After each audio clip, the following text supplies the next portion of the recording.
বাংলাদেশ এবং শ্রীলঙ্কা। বাংলাদেশ যে কখনো শ্রীলঙ্কার মতো দেউলিয়া হবে না, সেটা একমাত্র আমি লিখেছিলাম সর্বপ্রথম ইন্টারনেটে। Hi everybody, I am Junaid Ashrafur Rahman from Bangladesh, Mymensingh district, Nandail municipality, 5 number ward. Hello, আমি জুনায়েদ আশরাফুর রহমান। আমার বাড়ি বাংলাদেশের ময়মনসিংহ জেলার নান্দাইল পৌরসভার 5 নাম্বার ওয়ার্ডে।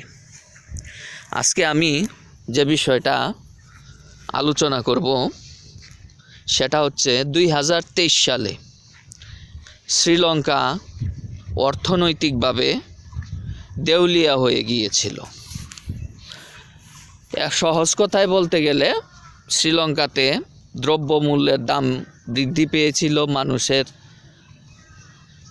ক্রয় ক্ষমতা খুবই কমে গিয়েছিল, খুবই অভাব দেখা দিয়েছিল, যে কারণে শ্রীলঙ্কার শাসকদের কয়েকজন শ্রীলঙ্কা থেকে পালিয়েও গিয়েছিল। তখন দেশে বিদেশে অবস্থানরত অনেক মানুষই ফেসবুক, ইউটিউবে বলেছিল যে বাংলাদেশেও শ্রীলঙ্কার মতো হয়ে যাচ্ছে, কেউ ঠেকাতে পারবে না, হ্যান ত্যান হাবি জাবি বলে ইন্টারনেট, ফেসবুক, ইউটিউব একেবারে সয়লাভ করে ফেলেছিল। সেই সময়ে আমি আমার লেখালেখিতে ইন্টারনেটে আমি বলেছিলাম যে বাংলাদেশ কখনোই শ্রীলঙ্কার মতো দেউলিয়া হবে না, শ্রীলঙ্কার মতো হবে না। কেন হবে না? বাংলাদেশের প্রাকৃতিক সম্পদ আছে, গ্যাস আছে, কয়লা আছে, খনিজ সম্পদ আছে, বাংলাদেশের চা আছে, বিভিন্ন ধরনের ইন্ডাস্ট্রি আছে, অনেক কিছু আছে, বিদেশ থেকে রেমিটেন্স আসে এবং বাংলাদেশের জনশক্তি আছে, যে কারণে বাংলাদেশ কখনো শ্রীলঙ্কার মতো দেউলিয়া হবে না। সেই সময় অনেকেই বলেছিল যে বাংলাদেশ শ্রীলঙ্কার মতো হতে বেশি দেরি নাই। ঠিক সেই সময়টাতে আমি বলেছিলাম যে বাংলাদেশ কখনো শ্রীলঙ্কার মতো হবে না। পরবর্তীতে অনেকেও বলেছিল যে বাংলাদেশ শ্রীলঙ্কার মতো হবে না, কিন্তু সর্বপ্রথম বলেছিলাম আমি। ঠিক আছে, কারণ আমি একজন দেশপ্রেমিক মানুষ, দেশের প্রতি ভালোবাসা আমার অকৃত্রিম। 1971 সালের মুক্তিযুদ্ধ আমি দেখি নাই, 1971 সালের মুক্তিযুদ্ধে আমি অংশগ্রহণ করতে পারি নাই, কিন্তু আমার দেশপ্রেম কোনো মুক্তিযোদ্ধার চেয়ে কোনো অংশে কম না। আমি মুক্তিযোদ্ধাদেরকে স্যালুট করি, শ্রদ্ধা করি, ভালোবাসি।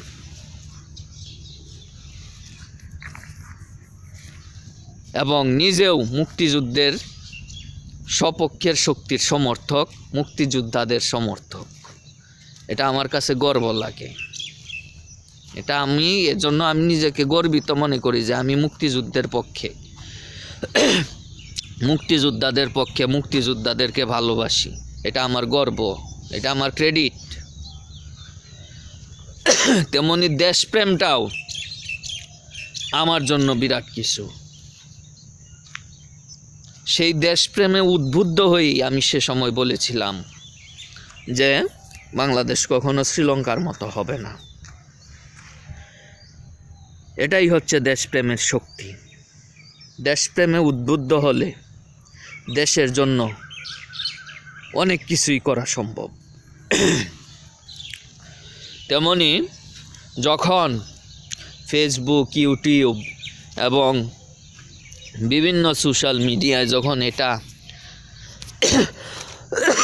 রটানো হচ্ছিল যে বাংলাদেশ শ্রীলঙ্কার মতো হয়ে যাচ্ছে, বাংলাদেশ শ্রীলঙ্কার মতো হতে বেশি দেরি নাই, তখন আমি সর্বপ্রথম যুক্তিসঙ্গতভাবে আমি এটা উপস্থাপন করেছিলাম যে বাংলাদেশ কখনো শ্রীলঙ্কার মতো হবে না। আমি এটা কখনোই এরকম করছি না, আমি কখনোই শ্রীলঙ্কাকে হেয় করছি না। শ্রীলঙ্কা দেশটা ঐতিহ্যবাহী একটা দেশ। শ্রীলঙ্কার সাথে জড়িত আছে হিন্দু ধর্মের ইতিহাস, হিন্দু ধর্মের মিথ, এমনকি ইসলাম ধর্মেরও কিছু মিথোলজি আছে। হ্যাঁ, এরপরে বর্তমান সময়ে, বিশেষ করে আধুনিক সময়ে শ্রীলঙ্কা ক্রিকেট খেলাতেও ভালো করে, একবার চ্যাম্পিয়ন হয়েছিল, কয়েকবার রানার্স আপ হয়েছে। এদিক দিয়ে তো শ্রীলঙ্কা বেশ উন্নত, কিন্তু খনিজ সম্পদ অর্থনৈতিকভাবে বাংলাদেশের মতো না, বাংলাদেশের চেয়ে অনেক কম। কিন্তু তাই বলে আমি শ্রীলঙ্কাকে হেয় করি না। এখন বিষয়টা হচ্ছে শ্রীলঙ্কা বিভিন্ন দেশের সাথে ঋণের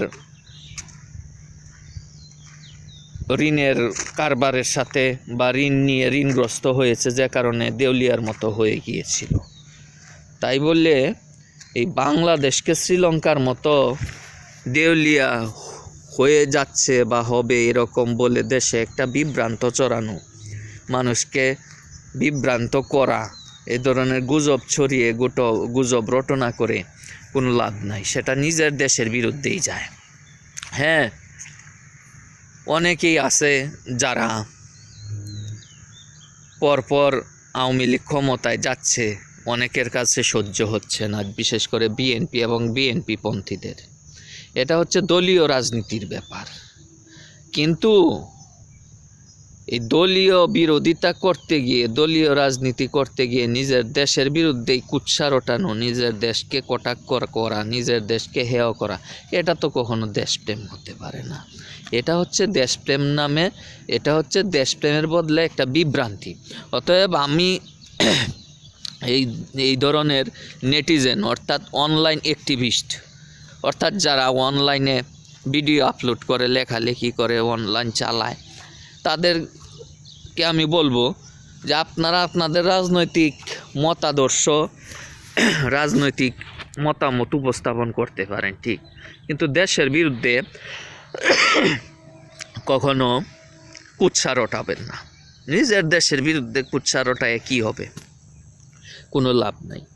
তাই আমি এটাই বলবো যে বাংলাদেশ কখনোই শ্রীলঙ্কার মতো হবে না। এটা সর্বপ্রথম আমি যুক্তিসঙ্গতভাবে অনলাইনে উপস্থাপন করেছি, দেশপ্রেমে উদ্বুদ্ধ হয়ে। সকলকে ধন্যবাদ। ভালো থাকবেন, সুস্থ থাকবেন, আমার জন্য দোয়া করবেন। আসসালামু আলাইকুম।